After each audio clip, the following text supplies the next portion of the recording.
दादांच्या विचारांना उजाळा देत नव्या आशेने पुढे चालत राहीन असं उपमुख्यमंत्रीपदाची शपथ घेतल्यानंतर सुनेत्रा पवार यांनी पोस्ट केलंय। उपमुख्यमंत्रीपदाची जबाबदारी स्वीकारताना मन अक्षरशः भरून येतंय असं त्या म्हणाल्या।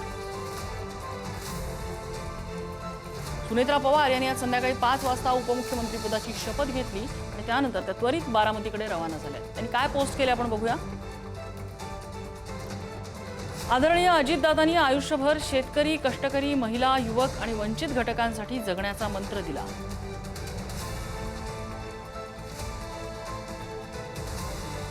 त्यांच्या विचारांचा वारसा पुढे नेत शिवशाहू फुले आंबेडकर यांच्या विचारांवर निष्ठा ठेवून कर्तव्य भावनेने उपमुख्यमंत्री पदाची जबाबदारी स्वीकारताना मन अक्षरशः भरून येत आहे। दादांच्या अकाली जाण्याने मनावर दुःखाचा मोठा डोंगर कोसळला असला तरी त्यांनी शिकवलेली कर्तव्यनिष्ठा, संघर्षाची ताकद आणि जनतेप्रतीची बांधिलकी हाच माझा खरा आधार आहे। ज्यांच्या स्वप्नातील न्यायप्रिय, समताधिष्ठित आणि विकसित महाराष्ट्र घडवण्यासाठी अखंड प्रामाणिकपणे काम करत राहील। या कठीण क्षणी महाराष्ट्रातल्या जनतेने दिलेली प्रेमाची साथ हेच माझं बळ आहे।